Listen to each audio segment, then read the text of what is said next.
Well, I'm delighted today to be speaking to Francine Kouame from ZEDRA in Geneva. Welcome, Francine. Thank you, David. You're a long-standing friend and contact of PCD, so it's terrific to talk to you today. Yeah. But for people who've not met you before, it'd be really interesting to hear a little bit more about your background and particularly the activity of ZEDRA for clients in the West Africa region. Yeah. Thank you, David, for inviting me today. It's really always a pleasure to see you in Geneva. And I've been coming to those PCD events for some time now, and it's always different formats, and I love it, I must say. I always enjoy the interactions we have. So I've been in Geneva. I arrived in Geneva, I was still a teenager, and originally from Burundi and Rwanda. I've been working in the industry for over 24 years, almost 25 years now, active in wealth planning, structuring. I've been working with trust companies, major bank here in Geneva, always with international clients and families. And I guess that's how we met as well on one of the events hosting the intermediaries here in Geneva. And I joined ZEDRA a year ago as a director heading the African and Emerging Market team. With the idea to grow the African market for the company. ZEDRA has been active on Africa for decades, covering East African countries, West African countries, North Africa, Sub-Saharan, most of the Sub-Saharan countries as well. So with a large experience, and that is not only in Geneva, but also in Jersey, in Isle of Man, of course in London, but we do have a great expertise on that region, in Jersey, in Isle of Man. And by joining the Geneva team, the idea was really to have as well a center of excellence for the market in Geneva. Do you have any trips planned back to? Have you started seeing clients again in person? They started coming to see you. Absolutely, absolutely. We had not traveled for a while. Now we're back to traveling. Some of them are already coming, so they are coming here. We can see them in London now because they're traveling again to London. I'm planning to be back to as well East Africa, but also in West Africa, but most probably I was hoping to be there in June, but I think it will be after the summer break. But yeah, we can see more and more people coming, and we got used, of course, to all those interactions, digital interaction. But it's not the same. Where we're happy to see them again, and then we see things differently and develop also the business differently when we get to meet. Terrific. There's many different local economies and countries within the West Africa region, but many people talk about Nigeria because it's the economic powerhouse of the region. In a recent session that we ran together, a virtual session, we had advisors from Lagos saying just how buoyant some sectors of the economy are with real entrepreneurial spirit in technology and new sectors as well as the traditional. So how are you seeing your support for those clients who are really expanding on a growth path? How do you help them? Nigeria is one of the richest countries in Africa. Has a population of over 200 million, has a number of growing companies, expanding both in Africa but also outside the continent. Every year, when you look at the richest African, the individuals, you always have Nigerians in there. So it's really a market which is a country with with a lot of opportunities, be it for finance and estate planning, and one cannot be working on the on African clients and high net worth clients and not cover Nigeria, because that's where we have some of the greatest opportunities. So be it for private client business, but also for corporate business. So this is really a country that we have been covering, be it out of Switzerland, but also out of Jersey and Isle of Man. And in Geneva, it's one of the countries where there's no discussions. Most of the professionals working on Africa do have clients from Nigeria. It's a booming economy. Companies are expanding in different locations. We see a lot of those tech companies. Because they might look at a listing or need to raise capital, fund structures. Or... a lot of the listing the companies getting listed. So tech companies are somewhere we get more and more involved. Of course, oil, and this is more traditionally, we've always seen those companies.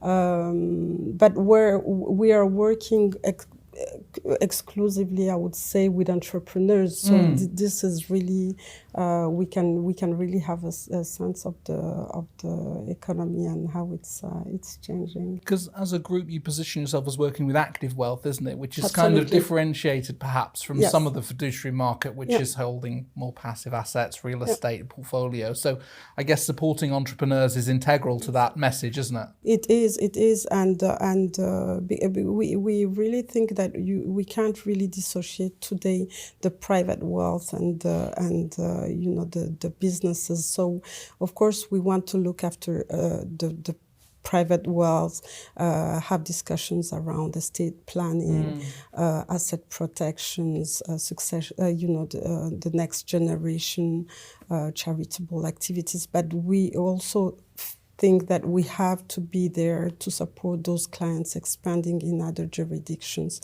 because as a group we have a presence in different locations. We can provide corporate services where they are needed. We can it could be as well compliance services for those moving from one jurisdiction to another. So we really have internal expertise and vehicles that can really help those clients expanding in Africa and internationally. And as well, we do work as well with those investing in Nigeria. So this is also important. European groups. If they need a local entity to expand presence, a local entity, they may need to structure themselves before investing in Nigeria.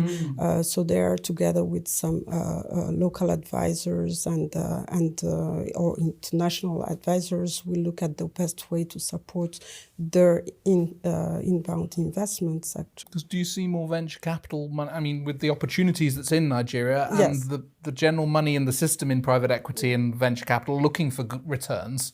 Do you see that now more and more frequently? It's become a reality. I mean, it's a need and a reality, and there is more conscience about the need of planning ahead for the investment of investing, and so that we see more and more of those demands. Yeah. And on the succession planning side, do business-owning families locally recognise, understand and recognise trusts very frequently and incorporate them into their planning? What do you see there on the estate planning trends, having dealt with business owners locally? Estate planning is really something that we have seen historically as well. There has always been discussions around estate planning, and high net worth individuals know quite well about, they always heard about trusts. They have local trusts, and they have been in contact with different professionals coming as well in Nigeria, explaining the need of planning for the next generation. So estate planning is really a subject that we cover regularly with those clients. Trust is one of the preferred solution, of course. They understand it well. Taxes has also become something which is considered, and we do work with local tax advisors as well to make sure that the trust solutions are also properly set up and compliant with the needs. Those families have as well children or families abroad in different locations. So the trust solutions they have to be well advised and governed, don't they, in order to be successful in high tax jurisdictions? Yes. And so it's really one of the solutions that we see as one of the preferred solutions to cover all the family needs and what I can say as well is that that's for the private assets, but what we have seen as well is more and more requests around private trust companies because they don't only think about succession planning for private assets, but also for their businesses. How do they structure the transmission of wealth and businesses to the next generation? And there we see more and more of the PTC. And that just gives them more control. Is it more bespoke than taking a trust off the shelf? Exactly. Yeah. It gives more control. But on the other side, we have to be careful as well so that we don't attract as well other concerns. If all the control is in Nigeria, we may tend to consider that also, there are some there may be some tax implications. So we have to be careful on the way we structure it. But this is one of the solutions that we see as well. We've seen some education trusts, so small portion of assets which devolved to not necessarily the children, but the grandchildren for their education. Or charitable solution, just to be able to support the charitable activities of the family. So trust is really a solution which we regularly see. And there's lots of links, as we touched on before, for residency. So people coming, there's lots of links with London, for example, and then a Swiss proposition if they're resident in London. Makes a lot of sense, isn't it? So there's a lot of need for cooperation between advisors in different jurisdictions, particularly UK, Switzerland, and local onshore advisors. I imagine that's a fairly common scenario for you to deal with. Absolutely, yeah. That there's really a close link between the jurisdiction.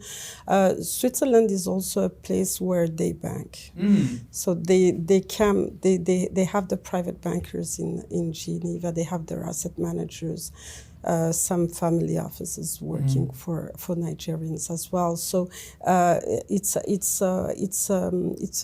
a place that they would easily come to, and we have the solution where we can offer trust with Swiss trustees. So this is something that they see as very attractive. Proximity of advisors, isn't it? All in one place. Everyone is and the client can fly in, do the meeting. Exactly. Yeah. And this can having the Swiss trustee doesn't mean that all the assets have to be here. We can have some of the assets elsewhere, but all the management is out of Geneva or Switzerland. So this is something that we tend to see more and more. And do you see the Geneva and more broadly the Swiss kind of professional ecosystem as strong across the African continent? You know, when we've done events in Nairobi in South Africa, we've had Swiss professionals come and join us. So do you think that it's a strong suit for the jurisdiction to deal with clients, to be visible, seeing clients on the ground? And It is absolutely. Of course, we've always seen UK professionals in Nigeria or Jersey professionals in Nigeria. In Switzerland, it has always been a bit more it's been more discreet. So those professionals working with the Nigerian clans haven't they haven't advertised it as much. They haven't advertised. They haven't been. There's not that much events here gathering all the professionals working on Africa. So this is, I would say, except PCD, I don't know much events, putting together the professionals working for Africa. So, but there is a strong network of professional competences here. It's bankers, asset managers, lawyers, family offices, and trust companies like ZEDRA active in on Nigeria, and it's a long-standing experience with those clients. There is also a tradition of private banking. They find kind of family office type of services with the professionals here, and I would say like ZEDRA has this special position where we've been working with the continent, but also with Nigeria for a number of years. Have gone through different the different situation, different all the transitions the countries has been through. We've been there at that time as well, so we know the clients, we know the countries, we know the traditions, and we know what they are looking for. We travel to the country as well, which is important for them. So they're not only met in Switzerland but also back home, and that this is something which really makes a difference. But there is a strong network of valuable professionals here in Switzerland working for Nigeria, and I definitely think that they kind of find the services that they don't necessarily find elsewhere. And Switzerland has this special thing where you come to Switzerland not only for the Swiss services but for the international services. When you go to London, usually it's for the UK business, Absolutely. or UK properties, UK assets. But in Switzerland, we have this thing where we can connect totally with global, other isn't it? jurisdictions as well. So it's very nice to be here. Fantastic. Well, look, Francine, terrific to talk to you as always. Thank We you look forward so to sharing much. this with our members. Thank you so much, David.